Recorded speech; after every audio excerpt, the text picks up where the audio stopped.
Welcome, everyone. My name is Dave Irlapati. I'm the president and CEO of S2 Tech, an IT services company based in St. Louis, Missouri. It's a great honor and privilege to be part of Deshpande's conversation with Sadhguru as a moderator to explore the topic of inspiring tomorrow's entrepreneurs. We have two amazing entrepreneurs here.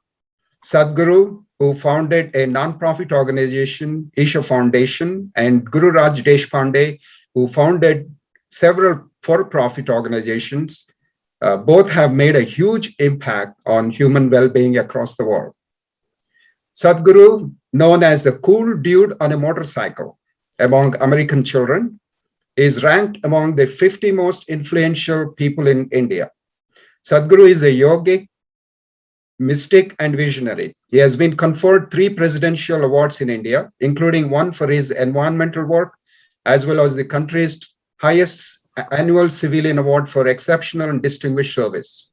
3 decades ago, Sadhguru founded Isha Foundation, a nonprofit human services organization with human well-being as the core commitment. The foundation has initiated yoga programs for human transformation and outreach projects to uplift rural communities.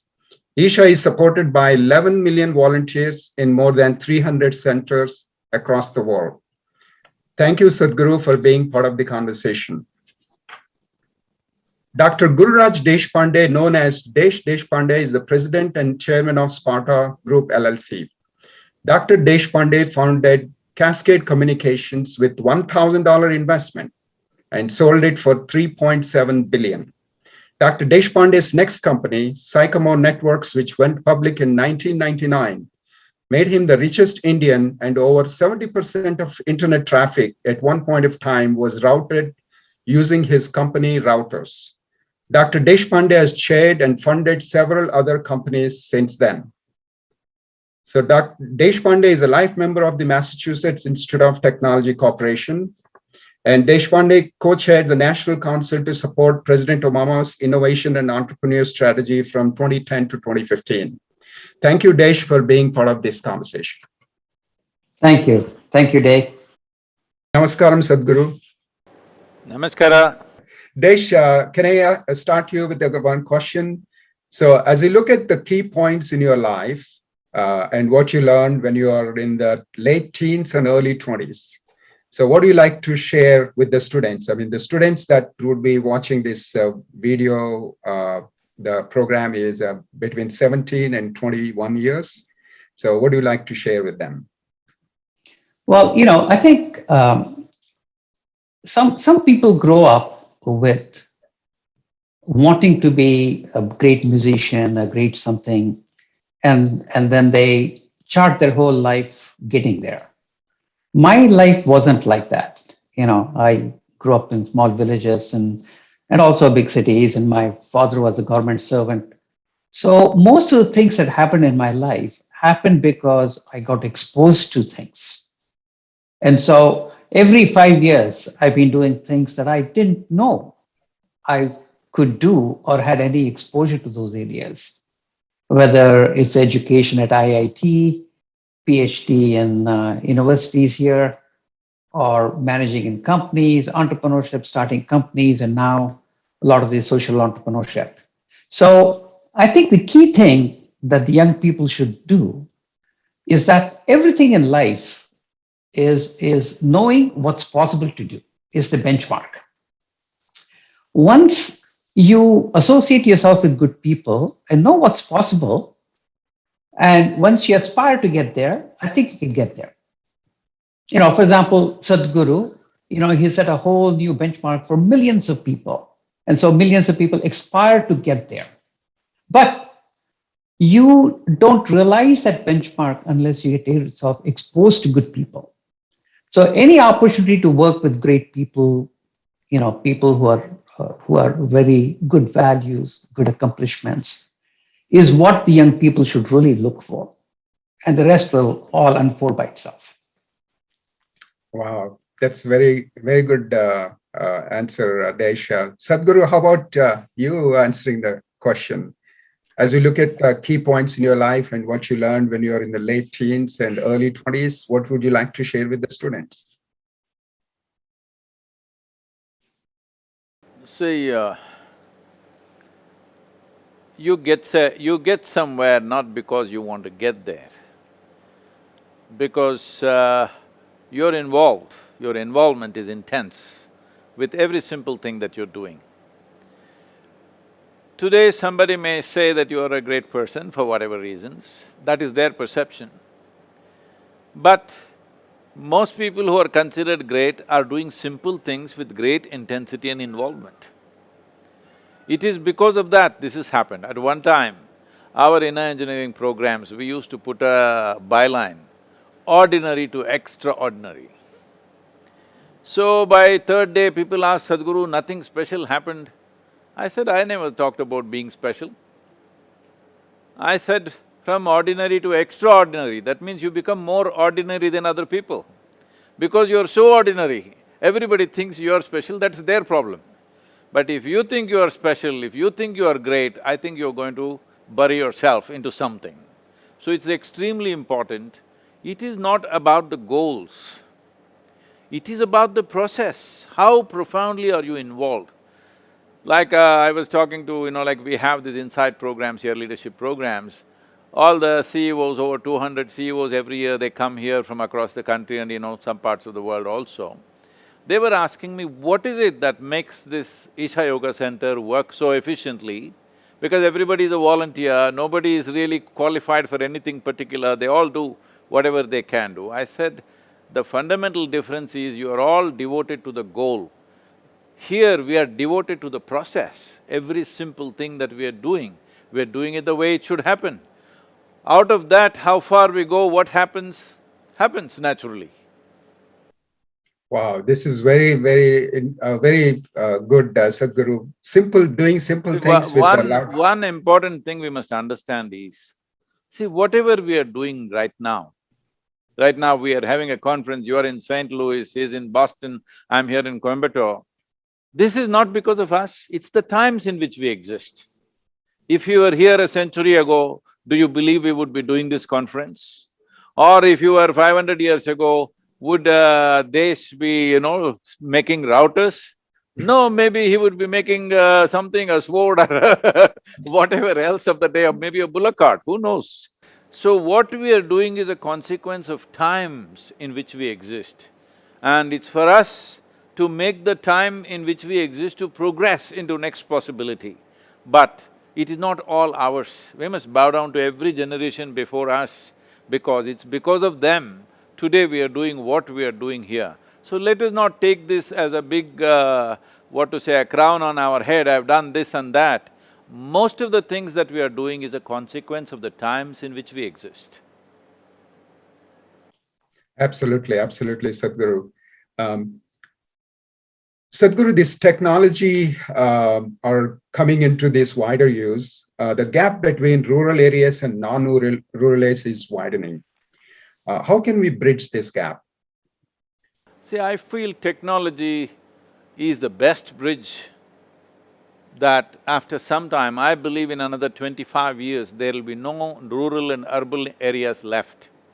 World will be like one world. Wherever you are, if you have the necessary competence and the necessary involvement, what you can do in Boston, probably you can do in Bodhinaikapuram in a remote place, I'm saying. Because it'll be so connected, you don't have to be in that specific place. The world where you are geographically will be irrelevant, probably in the next 10-15 years, but I'm thinking, because I'm not as fast as Desh with technology, I'm thinking 25 years. But probably it'll happen in 5-10 years, I don't know, because we don't know what else they're coming up with. But the geographical location of where you are, who you are, what is your qualification, who your father was, which country you are in, all these things will become irrelevant as technology takes on. So there is no better technology. Technology is not creating the divide. Technology is the best bridge that we have. Wow. Desh, what is your take on this? As technologies are coming to wider use, the gap between rural and non-rural is widening. how can this gap be bridged? Now, I get a front view seat here at MIT to see what's going on. And it's pretty amazing what technology can do these days. You can pretty much take every atom and organize it and set things up and so on. In fact, the COVID, for example, the genome came to one of the companies that got started here from MIT called Moderna on January 23rd. By January 26th, they had the vaccine. And then, of course, it took about 9 months, 12 months to go through the clinical trials and everything else and make it available. But technology is becoming extremely powerful. But at the same time, it's creating the divide, right? Because there is people automating and there are people being automated and so on. But I totally believe what Sadhguru is saying. It's the same technology, it's the same innovation, it's the same entrepreneurship that can also help you bridge the divide because it's a very powerful technique. But what's missing is the understanding between the two sides of those communities. I think technologists make the mistake of trying to lead this transformation with just ideas. And the more and more complex the ideas get, the less useful they are. So what we really need, and why I really appreciate what Sadhguru is doing, what Isha Foundation is doing, is to first lead with compassion, really wanting to help those people and co-create the solution with them. Because, it's very presumptuous of technologists to assume that they know the problems of these people and then come up with solutions that make no sense. So you have to co-create the solution, you have to build the capacity within those communities, and then slowly inject better and better ideas. And the problems, can be solved because now we can solve them at scale. You don't have to solve them one at a time. So I think the biggest hurdle in really creating the transformation and pulling it in from 25 years to 15 years is not so much technology, but the bridge between the competence, the people who are very technologically advanced, and the people who have the compassion and the real understanding of what people really need. So if we can bridge those two divides, if we can connect competence to connectedness, if we can inject a huge amount of compassion in that effort, I think we can get there faster. So the compassion helps in terms of connecting the bridge, connecting the divide and making the divide disappear. Okay, that's great. One second, if I can say something, please. See, as Desh pointed out, we are always thinking of figuring out a solution. No, we must figure out the problem. Most of the time, a problem is not figured out, but solutions are being superimposed one on top of the other, and these solutions over a period of time have become major problems by themselves.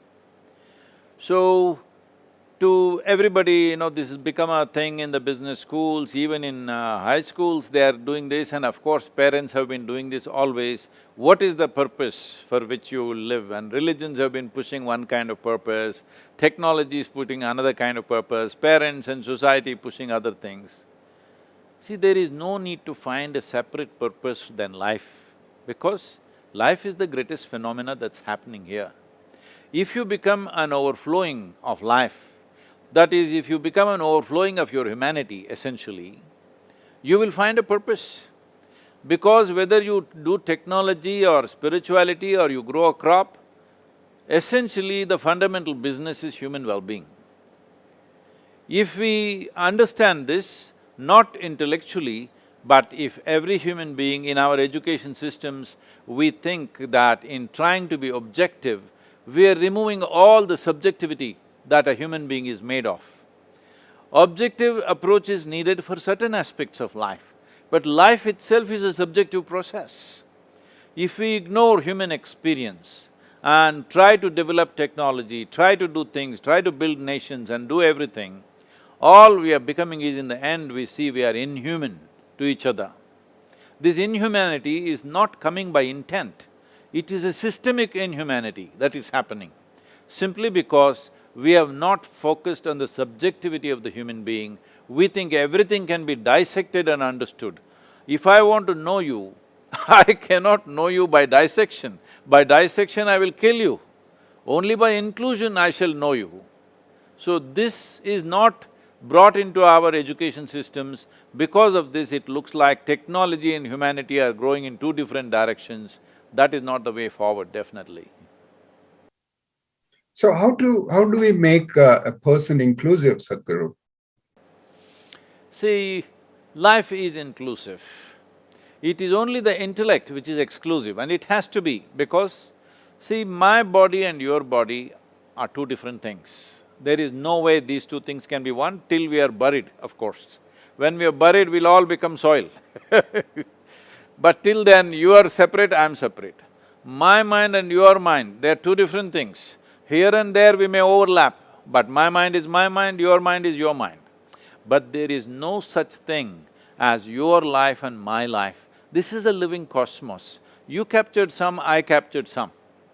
This is like soap bubbles. Suppose you blow soap bubbles, this is my bubble, this is your bubble. When the bubble bursts, do you say this is my air and this is your air? There's no such thing.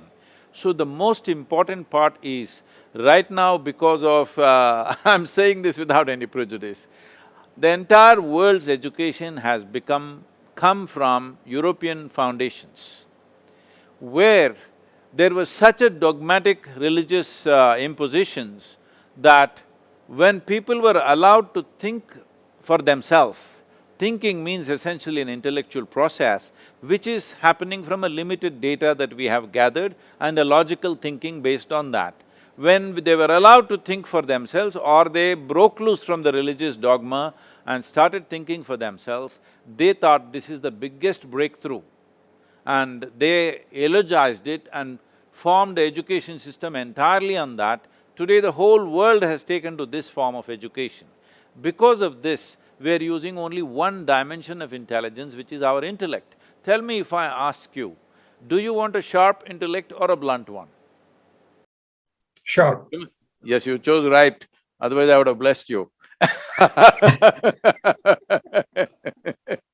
So, essentially, your intellect is like a knife, it's a cutting instrument. If it's sharp, means it's a cutting instrument. Now, to cut something, it is a very ideal thing to do. If you want to dissect something and look at it and understand it, yes. But I am asking, will you understand life ever by dissection? You can only know life by inclusion and experience, isn't it? So it doesn't matter whether you are doing technology or spirituality or what, it doesn't matter what you're doing. If you want to know life in its essence, it's only inclusiveness. So inclusiveness is not my idea or your idea, this is the nature of life. Right now as I sit here, what I exhale, the trees are inhaling, what the trees exhale, I am inhaling. How come we read this in the textbook and don't relate it to our life? Because education is taught in such a way. Why is it our children don't understand? They know that plants are giving out oxygen, we are giving out carbon dioxide. How come experientially they don't feel it? That when they look at a tree, one part of their lungs is hanging out there, they don't feel it. By just making people feel this, we started an entire movement called Project Green Hands. From that it has evolved. Today we planted millions and millions of trees. You can't stop people from planting simply because they feel that when they exhale, the tree is inhaling it, when the tree exhales, they are inhaling it. Is it not true? Is it not true Yes. it's happening? But there is no experiential dimension to our education. Objectivity is good to understand physical phenomena in the world, but you will not get life through objectivity. You need a subjective inclusiveness. So how do we Okay, get this? let me reinforce Sadhguru's message in the entrepreneurship jargon that people use. So, the old educational system was you learned everything there is to know, and then you practice that particular profession for the next 30, 40, 50 years. The world is changing so fast now, that's not the way it's going to work anymore. all the young people that are listening to us who want to build their careers, it's almost like things are reversed. It always starts with an emotional experience. You have to fall in love with something, and then you learn everything to be able to do that thing that you love. And then what you do keeps changing every few years. And so that decision that you decide as to what is it that you really want to learn, because the whole education system needs to transform to learning how to learn as opposed to learning any one particular thing, because knowledge is becoming available everywhere now, right? You can just Google everything. And so, but that decision is a very emotional experience. In fact, a lot of the MBAs and managers and so on, they all learn how to make decisions. But you're all taught in the business schools as to how you look at your options A, B, C, and you line everything up, and then you come up with a figure of merit and you make your decisions. But what I've found is that anytime you do anything big in life, whether you're starting a company, getting married, buying a home, or anything, any major shift that you make in your life, the unknown overwhelms the known. And therefore, people who approach these big decisions in life intellectually never get there. They get stuck because they'll be their whole life trying to figure out whether they should start a company or not, and it never happens, right? Mm-hmm. And so the journey of entrepreneurship starts with that emotional experience. It's an irrational decision. But that's what people have to learn. The young people have to learn how to figure out where their passion is and what they love and pursue that particular passion. So your logic can penetrate life to some extent. But right now the problem is we are trying to put the whole life process to make it fit into our logic. It will never fit. Even like they said, even a simple thing like to get married or not, they're going on thinking for 15 years. Should I or should I not? So yeah, no. Everything in life becomes so complex when you try to rationally explain everything that it just doesn't fit in. So Sadhguru, you had a fortune to spend a lot of time in forests while growing up. I mean, you observed the nature, animals, everything, and you had experienced that life, and I was also one of them, so I was okay. That's funny, Sadhguru. But I mean, how do we get the students or children these days when we are all living in big towers and the buildings and all that? How do we get the children exposed to that kind of life around us?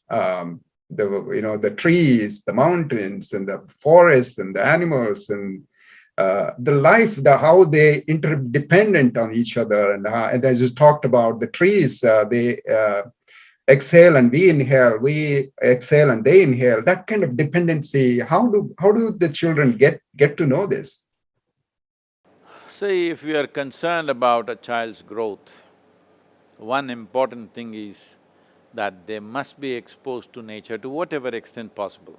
But not everybody it may be possible, like me, I went off for weeks in the jungle by myself. And it is all now a success story because I survived.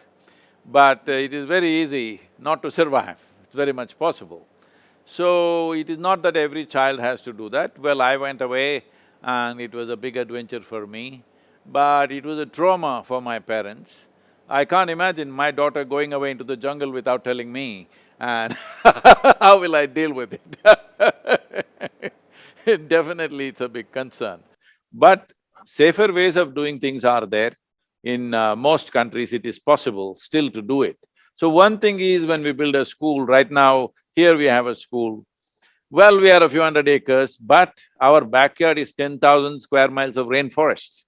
Now we are building a leadership academy near Bangalore and also a school. So again we are building next to forest And we have clearly explained why we want it next to the forest, because we don't want either the leadership academy that we are building and the school that we are building, they must have connection with nature, because there is no greater life, there is no greater teacher than life. People think life means life's experience. No, not just life's experience, life itself. The way life process is happening by right now, you just see every insect is a great entrepreneur. Tremendous entrepreneurs they are. Do you know how they make their living? Doesn't matter where you put them, they just know how to make a life out of it. So every insect, every worm, they're all tremendous entrepreneurs. If you just see their relentless focus on what they want and how they achieve it, it's absolutely incredible. Unfortunately, this whole idea, these ideas have been put into human minds that we were made in God's image, all other creatures are here to serve us. This is all rubbish. You just look at an ant, you look at a mouse, you look at a little bird, how much resilience and adventure they have. It's unbelievable what they do, and every day their life is so much at risk. They are not just doing ventures, they are doing adventure every day.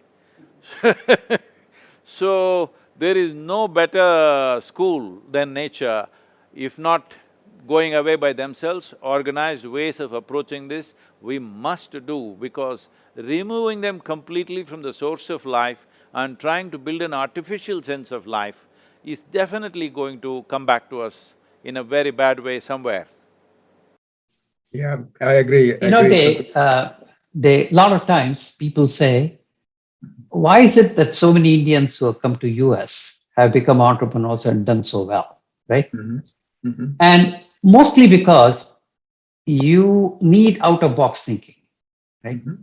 And out-of-box thinking comes naturally to people who are out of the box, who have a very diverse experience. So what you see in Sadhguru's background is the diversity of exposure to different things. And when you get exposed, so I think young people, if they get an opportunity to get exposed to different things, whether it's technology or nature or society, people from different backgrounds, different languages, different countries, the more diverse your exposure is, the more is your keen insight into, number one, the humility to know where you belong in this world. Mm-hmm. And secondly, to see where you can do things that can have impact. And so I think looking for opportunity for that diversity is very important. As a life, the only two boxes that you should be in is, one is when you're in your mother's womb, it's a box, that protection is needed. Once you come out, no more box till the last box you get into.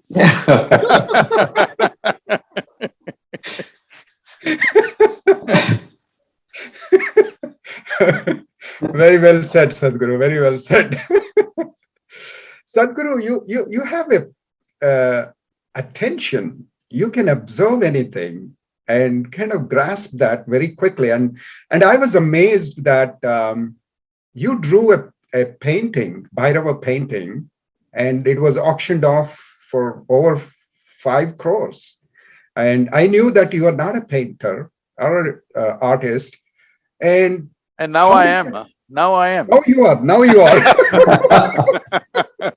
So tell us about that power of attention, that you can watch something and learn something so well that you could do anything.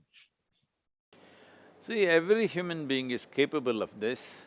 It is just that people are busy. Unfortunately, our idea of knowledge has become conclusions, making conclusions, conclusions. I feel 95% of humanity is largely crippled humanity. They cripple themselves, or they allow the society and the dogmas and other kinds of things to cripple them. Probably only 2 to 5% of humanity is leading the humanity forward. If everybody was in that mode, wow, we wouldn't take so many centuries to do this thing. We would have just done it like that if all the brains got together. But unfortunately, most of them cripple themselves. Some of them throw anchors and make sure you cannot go forward. All the time it's happening at all levels. I'm sure all of you have faced it in a million different ways in your lives. So this problem is because we have considered a bunch of conclusions as knowledge. See, there is a very beautiful parable where we are talking about, the first man and woman on the planet supposed to be, at least in some cultures, Adam and Eve. This is a dumb couple who don't know what to do. So, they're just going about their life without knowing what is what. And then it seems the creator or the God told them that you can eat whatever you want except from this one tree, which is the tree of knowledge. By eating the fruit of knowledge, they fell. What this means is, see, our parents are always saying you must get more knowledge, our teachers are goading us to get more knowledge, entire society is pushing us towards that. But it seems God said, do not eat the fruit of knowledge, and by eating that they fell. This is not about some Adam and Eve, this is every Adam and every Eve. The moment you arrive at conclusions, you have fallen. Your ability to experience something is lost because you have conclusions about it. The moment you conclude, "So now I think you're a good man," I cannot experience you for what you are right now. Or I think you're a bad man, I cannot experience you for what you are right now, because I have either positive or negative conclusions. I can't see you for who you are right now. Life is either a wall or a door, simply depending upon can you see clearly or not, isn't it? This happened, if it's okay, can I share a simple experience? Sure. Okay. This happened, my daughter, she grew up with me. Since she was 3.5 months of age, she was traveling with me wherever I go. And always I'm staying in so many people's homes, and I noticed that the problem with adults is they all want… when they see a child, they want to teach something. At least they want to teach 1, 2, 3, Mary had a little lamb, something. I said, I saw this urge in them and said, see, I don't want you to teach her anything. Nobody should teach her anything. You can play with her, you can be with her, you can talk to her, but no teaching. They said, how is this possible? If you don't even learn 1, 2, 3, what will happen to this girl? Somebody said, she won't know how many fingers she's got on her hands. I said, it doesn't matter whether she knows how many fingers she has or not, she will know how to use her fingers. That's all that matters to me. I call this 1,000. What does it matter? Hello? You call it 10, I call it 1,000. What does it matter? I know how to use my fingers, that's all that matters. And whether Mary had a lamb or not, I don't care.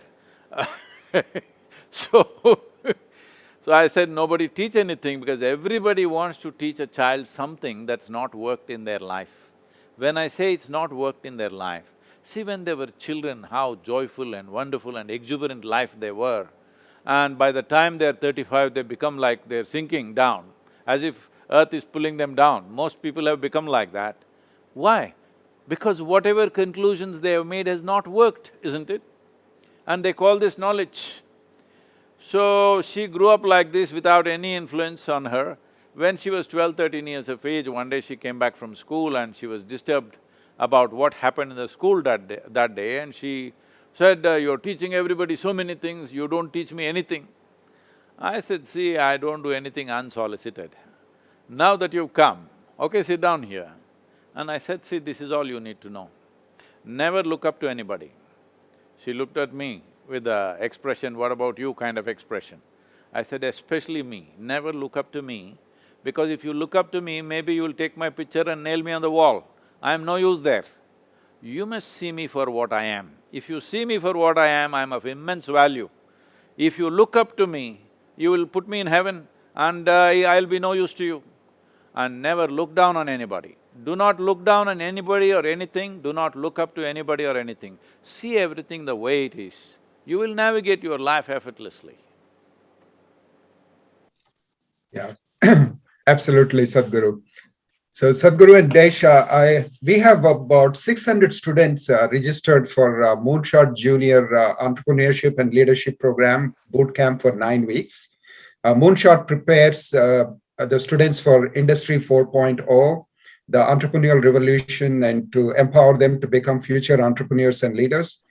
These students are predominantly from rural areas, studying in Rajiv Gandhi University of Knowledge Technologies, Sri Venkateshwara University, Sri Padmavati Vishwavidyalayam, Isha Vidya, Isha Home School, and Vivekananda Bala Mandir.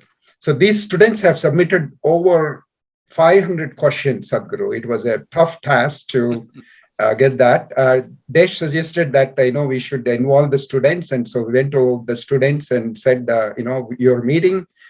So these are the questions they have. We gave them the option to ask either Sadhguru or Desh or both. So this is how we selected some questions. So this is the question. First question is from Saumya. She is in Isha Vidya, Ramaniam Metric Higher Secondary School, 12th Standard Commerce Stream. She's in India. This question is for Desh. Desh, what inspired you to develop your idea? I think a lot of it is just realizing that there is magic everywhere. There are some very big entrepreneurs like Bill Gates or Sadhguru and people like that who Hey, don't put me there. no. Having the ability to make very big differences, right? But as you walk around, there are entrepreneurs everywhere. Just like Sadhguru was talking about the bird, the ant, and everything else. Every institution we look at, whether it's a school or a college or hospital or a company, small company, big company, a retail store, at some, it sort of appears like it's always been there, but that's not true. At some point, it wasn't there, and somebody had the vision to start it. And so there are entrepreneurs everywhere. There are people who look at the world and say, I think it can be different. And they start their journey without really knowing exactly how to get there, but they have the strong urge to get there. And they figure things out as they go along. And when you see that power of ability to see how something can be better and making a commitment and then getting there and getting everybody to believe in that mission, I think it's just a very, very powerful tool. And I started seeing that in everywhere. And that's what got me going. So Sadhguru, what about you? What inspired you to, come up with the Isha Foundation and the things that you're doing? Well, I'm not an inspired person because I don't know how to put this, this could be misunderstood, but let me explain this. See, for me, I have no ambition, because ambition means to achieve something or to get something in life, whatever. I paid attention to life and I saw, if I'm willing, the entire universe is mine. The whole world is mine. All the people are mine. All the creatures are mine. I'm saying your company, Desh's company, all the big companies, I see it as mine. Well, I'm not interested in your revenue, I'm interested in what you're doing. People are always telling me, Sadhguru, this is such a small place, why are you going and talking? I say, it doesn't matter small or big, it is just that what they're doing is important. What their revenue is not my business, revenue is their headache. My thing is, what are they doing? Is it significant in some way? If it's significant, it is mine. Anyway, the world is mine. I'm asking everybody and this little girl from Isha Vidya, is this world yours or not? If it's yours, everything that you can do, you do. As a part of that, Isha Yoga Center happened. That everything that we can do, we are still doing. We are building a large spiritual city in United States, and we are doing many things in the world, not because of an ambition, not because of wanting to get somewhere, not because of wanting to get something, simply because this is our world. We want to make it as beautiful and wonderful as possible. This is a very selfish goal. It is just that, why are you stingy with your selfishness? Include everything into your selfishness, then everything selfishness is wonderful. Everybody is talking about selflessness. How can you be selfless and be active? You cannot be. There is no such thing as selfless because your very experience of life is based on yourself. What you see right now, what you hear right now, only because there is self you can see, hear, speak and everything. So there is no life without self. Now, whether your selfishness is concerned only about you or your family or your community or your nation or the world or the entire universe or all life involved. So I'm saying the simplest way is, if everything is yours, there is so much to be done. Depending upon what is your competency, you do that to the best possible way, that's all there is. So, Sadhguru, when you say everything is Some yours, ways, also. no, I was just going to say, Sadhguru, in some ways, No, that's the biggest… I didn't claim the revenue, Desh. No. But So that's your company is you my know, company, that's how I see. but ability to have an influence on so many people, right? It like you say, it expands as your intentions become clearer and clearer, and the self part diminishes, right? In fact, I see the same thing with companies too. People who start with wanting to make some money, wanting to do this, get a fame, get a name, and so on, they get to some extent, but they get stunted.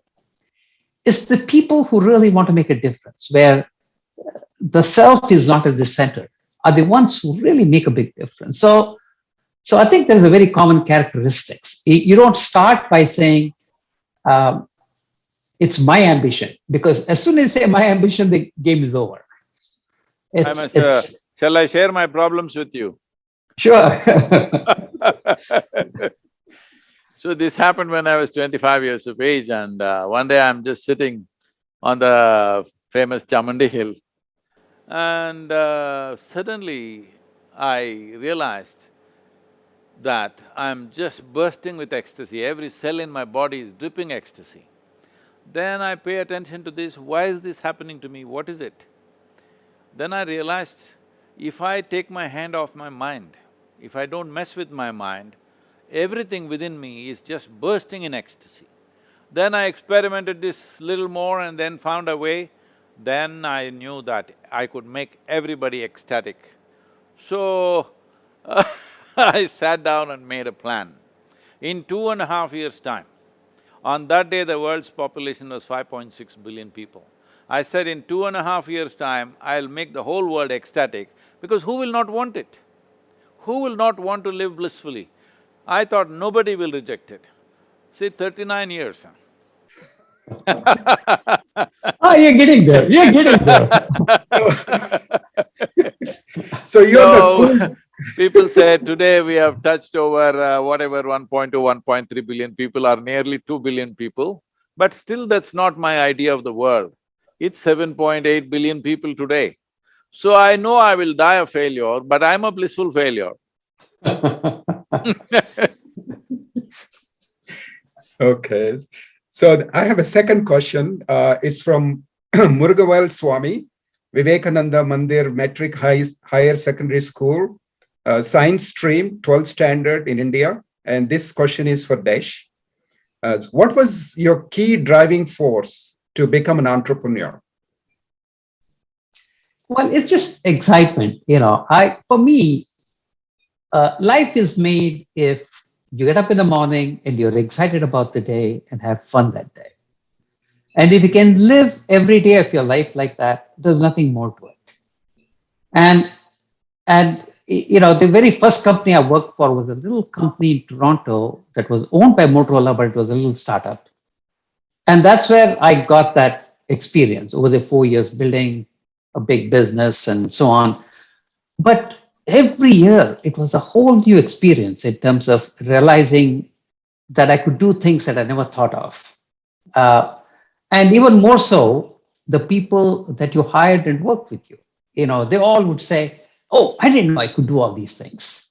So it's just that entrepreneurship is the best way to have that expansive experience. experiencing life as it happens, as Sadhguru is talking about. And so that was the hook. And so, uh, and I feel very blessed that I have that opportunity to be able to do that. So Desh, you could have made a small difference, but with the routers that you and your company and your engineers designed, now you connected all the planets. I mean, today we are having discussion, or this Zoom is one of the reason is those routers are transmitting the data at such a high, fast speed. And we are having, so you didn't just take a small problem, but you took a very, very big problem to solve. Yeah, So, well, but inside of me, I share the same feeling as Sadhguru. I'm going to die of failure. I think the world is so huge and so big. Anything you do, if you can make a small dent in the world, that's a good thing. And the more you do, the more you see what you don't know, right? And so it may sound very big, but I think I don't feel that way. But it's good. It's good to be able to learn the tools, the techniques, and also clarify your own intentions, your own missions, and everything else to make a bigger and bigger difference. But it's such a small effort in what needs to get done in the humanity and the universe that it's a very humbling experience. So you're also talking about humanity, universe, inclusivity. Did you feel that the whole universe is, you're part of the whole universe and you have... Well, I haven't had the experience of every cell of my body experiencing the ecstasy, but I do have my moments of joyous periods, So I'm not quite at the stage of Sadhguru, but maybe Sadhguru will get me there someday. So, hey, count me in that because one if among that. if I don't get you there, it 2 adds to billion. my failure. If I don't get you there, it increases my failure percentage. So Sadhguru, what are your thoughts? What is the key driving force to become an entrepreneur? You're also an entrepreneur. You want to change the world. You want to make the human beings better and live happily, healthily. So what's your driving force? See, nothing drives me, I drive everything, so I'm okay. This is what the significance of this culture, the significance of yogic traditions is just this, that there is no driving force in your life. You are the driving force. You are the peak of evolution on this planet. You should not be looking for any other driving force in your life. You must be in the driver's seat. So if you are not the driver and the driving force, then there is a serious problem, because then you will imagine all kinds of things, and these imaginations have led to various kinds of conflicts, various kinds of troubles, and the level of violence and atrocities that we have committed upon each other is, we are not even seeing that it is we who are driving this. See, if I am driving a car and I think God is driving the car, if I hit you, it's God's will, what can I do? If I know I'm driving the car, I don't want to hit you, it's very natural for me to look at it that way. I'm using a very basic example, but it is true in every way, because the worst things on the planet have been done by claiming that I have been driven by something else, whether it's a philosophy or an ideology or a heavenly master or whatever. I've been driven by something else gives you a certain insurance to do whatever nonsense you wish to do. This has to go. The basis of this movement is this, from religion to responsibility. It's important that human beings see, for every thought, for every emotion, for every action that I perform, this is my action, this is my karma, it's my doing. There's no excuse for this, there's no explanation for it. Wow, very sensible, Sadhguru. So I have another question. This comes from Pawan Kumar Reddy Mittapalli, from Rajiv Gandhi University of Knowledge Technologies. He's doing B.Tech third year, is in India, and this question is for Sadhguru. So how do I know what I want in my life? You should not want anything because, as I said earlier, the only precious thing in your life and the greatest value in your life is life. How to enhance this life? If you see, you will naturally enhance every other life around you. If you have a technical brain, you will do something like Desh. If you have an agricultural mind, you will do something on the land. If you have a political mind, you will do something in the policy. If you have a spiritual mind, you'll do this. That is an inclination of the mind due to certain exposures and inclinations have developed because of exposures that we have. But fundamentally, it is life. A router is meaningless if it doesn't enhance human life, isn't it? It enhances human life.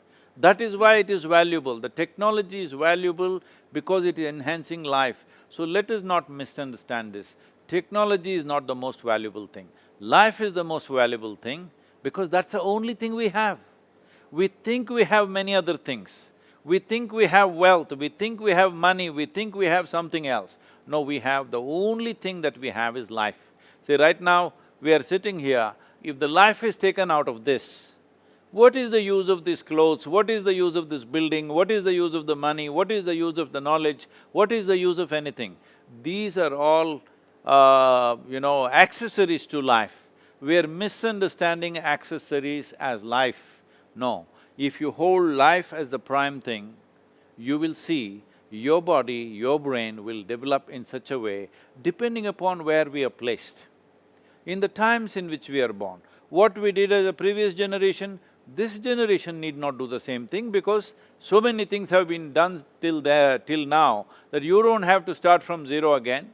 So what you do not decide because something drives you or what drives me, what drives you, what is my ambition, what is your ambition, no. It is just that you must see, if you have evolved yourself, if you have strived to evolve yourself, you will be able to see.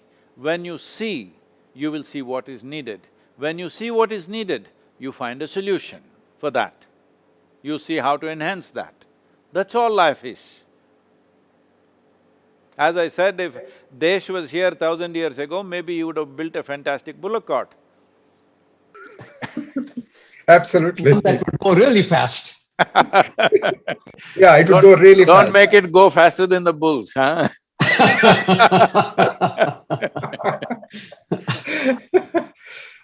Desh, you want to share about that? Something? Yeah, I think it's what I find is that people who have a vibrant life, countries that have a vibrant life, communities that have a vibrant life, the people there are excited about life and they see, it's not like they don't see problems, but when they see a problem, they get all excited and they want to solve it, right? And so as a result of that, there is a lot of excitement in those communities, in those organizations. Whereas some communities which become impoverished, essentially, look at things and then they can't do anything, they feel victimized, they feel helpless, they complain. And so I think the students, they should look at themselves and say, am I a complainer or am I excited about things? Mm-hmm. If they find themselves complaining, then they will never get anywhere. They have to, doesn't matter even if you have problems, even problems are exciting, even bad situations are exciting, as long as you have a certain sense of way of looking at it. And then you get into action, you do something about it, right? So, but what happens is a lot of times people get very discouraged because they know they need to go to B from A is where they are, but they don't know how to get there. And that's where you need to develop this confidence and optimism and everything else. One of the things I find about people who lead a very exciting life tend to have two characteristics. One is they're very optimistic about everything. Doesn't matter how difficult a situation is, they always feel like tomorrow is going to be better than today. Mm-hmm. And secondly, they're somewhat naive. they somehow feel like they can do anything. And so that naivete and optimism are probably fantastic assets to develop in one's life. And so that you lead an exciting life. Yes, Uh, yes. See, life is full of situations and situations. It is left to us whether we want to label it as a problem or not. It's just a situation. Some situations we know how to handle, some situations we don't know how to handle yet. We have not figured out how to handle a given situation. So now we label it as a problem and we worry about it and we break our heads on it. No, here what we have developed at Isha is this. See, we have very large banyan trees and peepal trees which we have grown. And we also have lots of banyan trees and peepal trees growing in small pots as bonsai trees. But when I look at them, the bonsai banyan is as happy as the big banyan, because actually he is better nourished most of the time. Maybe his scope is limited. So we are like this. Wherever we are doing our best. If the scope expands, we will just expand. If it doesn't, within that limited scope, we are fine. We are not seeing it as a problem. The scope is small right now. Right now this pandemic came, everybody is suffering. But I think we have done wonderfully well during this pandemic. All our events are cancelled, our revenues are seriously down, but we are doing great, actually. I'm even sleeping at home.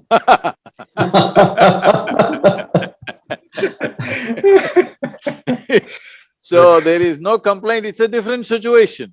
So Yes. this situation we are doing, and actually in terms of reaching people, because that's our main work, in terms of impact, we have multiplied in this 1.5 years' time. We are using technology like never before, thanks to Desh for blinking faster. Uh, So so the faster and faster they blink, the reach is bigger and bigger, because this is the first time in the history of humanity. Many great beings have come, but when they spoke, hardly 10 people could hear. Out of then 10 people, 5 people will go and misinterpret some other way, another 3 people will go and say some nonsense, 1 or 2 people may, transmit whatever that was said. This is the first time in the history of humanity we can sit here and talk to the entire world. Now if we do not transform humanity, in my opinion, it simply means that we don't care. Because we have the tools, we have the technology, we have all the possibility. If we don't do it, it just shows that we don't care. Like, we have all the food that we need in the world for all the 7.6 billion people. Still 20% of them are hungry, malnourished, whatever, 20 to 25%. This is simply because we don't care. We can transport food wherever we want. We have not cared enough. So at least transmitting knowledge, transmitting methods and possibilities for human well-being, if we don't do it now, with all the means on our hands, now that shows that you lack humanity. Because human beings are suffering their own minds, their own bodies, their own emotions. They don't need any external torture, their own self-help. So if they can be on self-help of misery, they can also be on self-help of blissfulness. Definitely they can be. So there are only situations in life, situations and situations, but the only thing that we possess is life. As long as life is here, everything is fine. Maybe today somebody is, maybe eating this, tomorrow they may eat something less, today they may be in a palace, tomorrow you may be in a hut. But the important thing is, these are all accessories. The main thing is this, as long as this is there, there's really no problem, just situations. Either you have learned to enjoy your situations or suffer your situations, that's up to you. If you're enjoying your situations, you will always see how to improve it. If you're suffering, you see everything as a closure, as a barrier, and you suffer that, and in a way essentially cripple yourself. Yeah, thank you, Sadhguru. So wow, we had such a wonderful conversation. 55 minutes already passed, so it's a closing time. So Desh, You said entrepreneurs share two common attributes. They are naive and they are optimistic. So after today's session, I'm very, very inspired to solve upcoming rare earth material shortage that would be happening because of electric vehicles and batteries demand taking off. If I have another life, I would like to build an efficient transport mechanism to go to asteroid named 16 Psyche to mine trillions of dollars worth of nickel, cobalt, and precious metals like platinum and gold. Here is, I have a plan for next life. I like to be born in St. Louis. St. Louis was the hotbed of space engineers for moon mission in 60s and 70s. I like to enroll into inner engineering at age 17 to establish stable mind and body. And I will leverage Desh Foundation's E for All ecosystem, entrepreneur for all ecosystem, to get the mentorship, funding, and all that to solve small local problems to make money, and invest that money into fusion research to build cheaper and portable energy systems to go to asteroid 16 Psyche, mine the rare earths, and bring them back to Earth. Once I'm done with this, I would love to colonize all human habitable planets in our solar system. Then in our nearest stars, Proxima Centauri, Alpha Centauri A and B. I do hope that our next generation is inspired by these immense possibilities that exist in our solar system and in our Milky Way galaxy. Thank you, Sadhguru. Can I say something on that? Yeah, absolutely, Sadhguru. You are saying about this asteroid, whatever, bringing lithium, whatever, you're only talking in terms of dollars, but you're not looking at the millions of tons that you will bring into this planet. If you bring millions of tons of external material on this planet, we will ruin this planet, so I bless you that you should not succeed because it will be like an asteroid hit. Yeah. If you bring millions of tons of material onto this planet, the very rotation and revolution of this planet will go off sync and that'll be the end of it. Please, may you not succeed in this mission. May you… let us learn to live on this planet well, using what we have here. Otherwise, this will lead to disasters. Visions Yes, of Sadhguru. today, tomorrow should not be disasters of tomorrow. It's very important. Yeah, at least what I felt is the fusion But at the reaction. age of 17, you will come to inner engineering, I like that. Yeah.